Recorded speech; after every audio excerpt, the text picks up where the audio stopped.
우리가 함께 오늘 나눌 말씀은 출애굽기 3장 1절에서 4절까지 말씀입니다. 우리 다 같이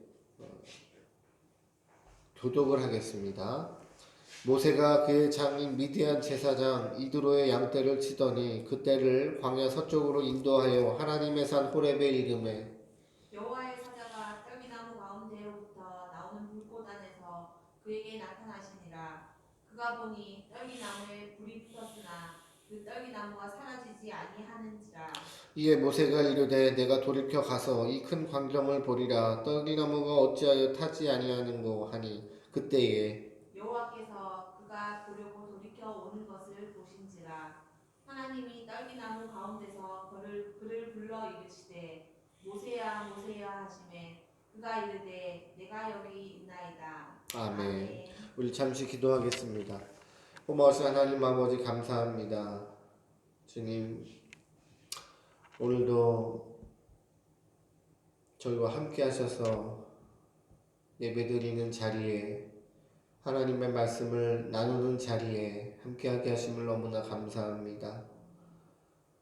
어렵고 혼란스러운 이때에도 여전히 하나님의 구원의 역사를 펼쳐가시는 놀라운 그 은혜를 우리가 목도하고 또 나누기를 원하오니 하나님, 오늘의 이 말씀이 우리의 심령을 깨우고 하나님의 놀라운 또 부르심의 사역을 우리가 함께 통로로 사용될 수 있도록 주여 도와주시옵소서. 감사드리며 예수님의 이름으로 기도드립니다. 아멘. 오늘 본문의 배경의 말씀은 오래전에 애굽을 떠난 모세가 광야에서 장인 이드로의 양떼를 치는 와중에 하나님께서 모세에게 나타나셔서 모세를 부르시는 장면입니다. 기독교와 타종교의 근본적으로 다른 점, 타종교라고 불리는 우리가 이 땅에 존재하는 많은 종교들, 많은 우상신들과 기독교가 다른 점, 뭐 여러 가지가 있겠지만 타종교에서 불리는 그 신들은 모두 다 감추어져 있다는 것입니다. 감추어져 있다. 나타나지 않습니다. 감추어져 있습니다. 그래서 인간이 먼저 그 신이라 불리는 대상을 찾아야 합니다. 불러야 됩니다. 뭐라도 갖다 드리고 또 뭐라도 정성을 보여서 그 신을 불러내서 또 그 신의 비율을 맞추어야 합니다. 그 신이 원하기만 한다면 재물이 아니라 그 어떤 것도 그 신께 바쳐야 하는 시스템입니다. 하지만 우리가 믿는 하나님은 그렇지 않습니다. 나의 뭔가 행동을 보고 나의 뭔가 어떤 존재적 가치를 보고 우리를 저울질하는 것이 아니라 내가 부르지도 않고 찾지도 않았음에도 불구하고 우리에게 나타나셔서 우리를 부르시는 우리의 하나님인 줄로 믿습니다. 아담이 범죄하였을 때에도 또 이스라엘 백성이 애굽에서 고통당하고 있을 때에도 하나님이 먼저 약속을 하셨고 언약하셨고 하나님이 먼저 그 언약을 또 기억하셨고 그 언약을 이루셨습니다. 우리가 성경에서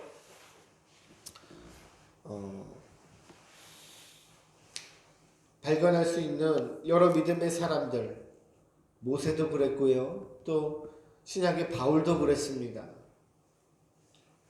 하나님을 부르지 않았는데 그 대상을 우리가 먼저 찾지 않았음에도 불구하고 하나님께서 먼저 나를 불러주셨습니다.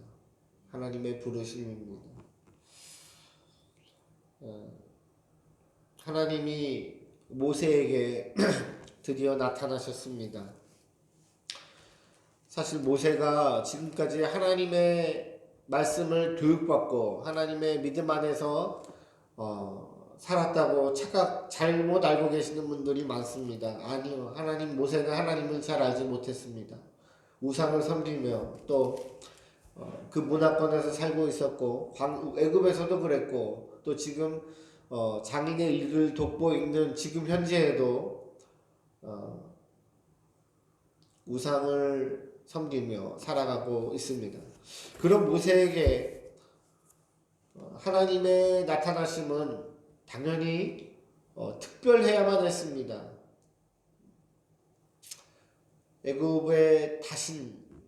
애굽은 다신 국가잖아요. 다신국. 여러 신들을 연구하고 여러 신들을 공부하고 수학하고 이론적으로 그런 시간들을 보냈다면 결혼 후에 애굽을 떠나고 나서 장인과 함께하는 이때에는 실습적으로 또 신을 경배하고 그런 시간들을 보냈을 것입니다. 그런 모세의 기준, 모세의 시선에서 이해할 수 없는 방식으로 하나님께서 접근을 하십니다. 그것이 바로 떨기나무 사건입니다. 우리의 이론으로는 불이 붙었다면 반드시 타고 그 대상이 훼손되어야 됩니다. 재가 되고 꺾여야 됩니다. 근데 떨기나무가 그대로 그 보존되고 있는 겁니다. 불은 분명히 붙어서 타고 있는데 전혀 미동 없이 원형 그대로 보존하고 있는 것입니다.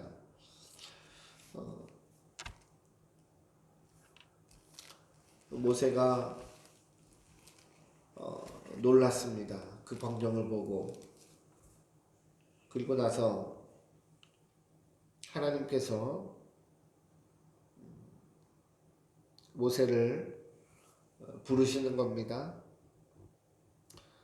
모세야 모세야 하심에 그가 이르되 내가 여기 있나이다. 내가 여기 있나이다.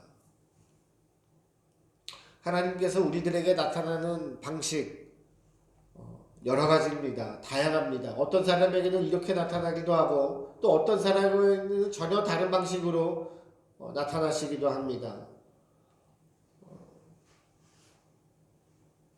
바울에게 나타나신 하나님은 빛으로 나타나셔서 사울의 눈을 멀게 했습니다. 지금 모세에게 나타나신 하나님은 떨기나무 사건을 통하여 하나님이 모세를 그 광야 가운데서 부르시고 계시는 것입니다. 하나님의 부르심이란 참으로 놀랐습니다. 왜 하필 이때에 하나님께서 모세를 부르셨는가? 이스라엘 백성의 지도자를 세우기 위해서 출애굽을 위한 하나님의 놀라운 일꾼으로 사용하시기 위해서 모두 다 맞습니다. 하지만 하나님께서 우리 인간들에게 나타나셔서 우리를 부르실 때에는 방식은 여러 가지가 다를 수 있지만 스타일은 다를 수 있지만 공통적인 하나님의 목적이 있습니다. 그것은 무엇이냐? 하나님을 알게 하기 위함입니다. 하나님을 알게 하시기 위함입니다. 하나님을 모르는 자에게 하나님이 나타나시는 때에는 하나님을 나타내시기 위해서, 하나님을 알게 하시기 위해서, 우리를 구원해 주시기 위해서, 나에게 은혜를 주시기 위해서 나타나시는 줄로 믿습니다. 하나님께서 모세 앞에 등장한 시점은 요 시점이지만, 그래서 모세가 하나님을 마주한 때는 이 시간이지만 사실 그 전부터 아주 오래전부터 하나님은 모세를 위해서 일하셨습니다. 어린 아기 때 그 놀라운 정책 가운데서도 어린 모세의 생명을 지키신 분도 하나님이셨고, 범죄하여 애굽을 떠나서 나그네 인생을 살아가는 모든 시간마다 하나님은 한 번도 모세를 잊은 적이 없습니다. 그리고 하나님의 때에, 하나님의 시간에 모세에게 나타나셔서 하나님께서 모세를 부르시고 계시는 겁니다. 혹자들은 이렇게 얘기합니다. 모세의 그 혈기왕성한 시간들이, 혈기가 다 꺾이고 겸손해져 있는 시간이 바로 이 청춘을 보내고 난 이 노년의 시간이었기 때문에 하나님께서 모세를 부르셨을 것이다. 여러 가지 이야기를 합니다. 그런데 우리가 분명히 기억해야 되는 것은 하나님께서 모세를 부르신 그 사건에는 그 이후에 모세가 들어가 있지 않다는 겁니다. 즉 다시 말하면 하나님의 주권이요, 하나님의 방법이요, 하나님의 때에 하나님께서 우리를 작정하신 대로 우리를 부르신다는 것입니다. 그렇기 때문에 뭘 했기 때문에 그 근거가 전혀 사람에게 있는 것이 아닙니다. 하나님께 있습니다. 하나님께서 부르신 시간이 가장 귀한 시간이요, 하나님께서 찾고 계시는 이 때가 바로 아주 가장 귀한 때인 줄로 믿습니다. 그 하나님의 부르심 앞에 지금도 수많은 사람들이, 수많은 영혼들이 하나님의 부르심 앞에 나오고 있습니다.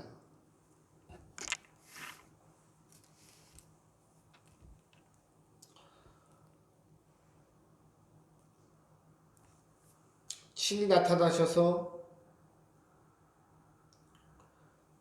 이 모세를 부르셔서 그 이후의 말씀 가운데는 이 모세와 대화하고 모세에게 얘기하고 설득하고 그러한 내용들이 쭉 이어져 나옵니다. 지도자를 쓰려고 위함도 아닙니다. 모세가 아니면 출애굽시킬 수 없기 때문도 아닙니다.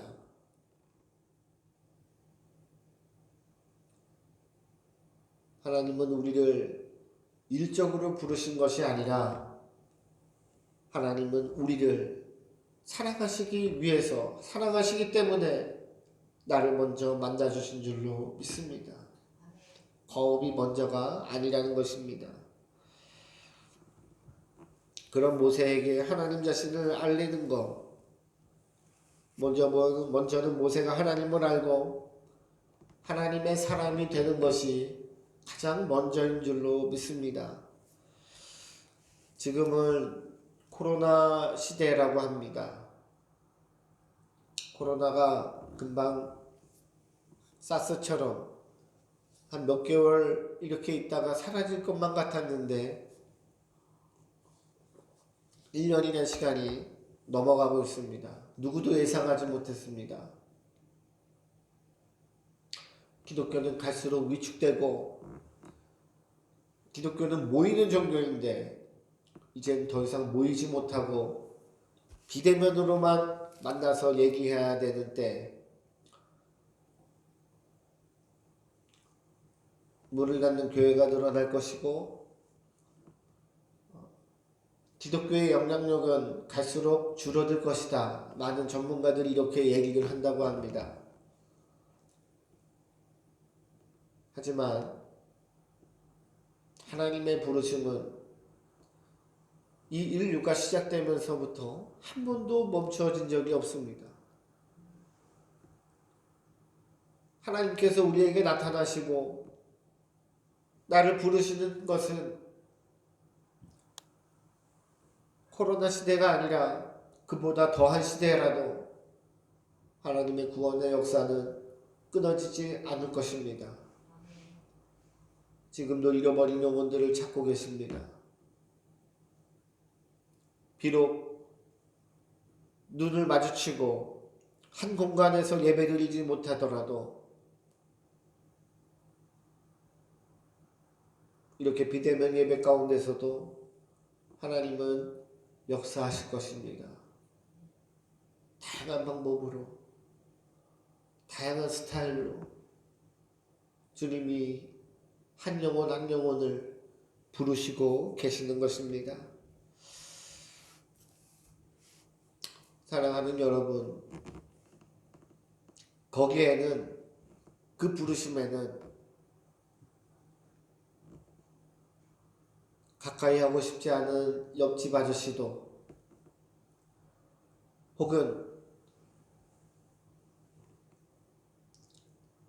저 사람과는 일적으로만 만나지 더 이상 깊은 관계를 맺고 싶지 않은 나의 직장 상사도, 그 누구도 예외일 수 없이 그 부르심에는 모두 다 포함이 되어 있습니다.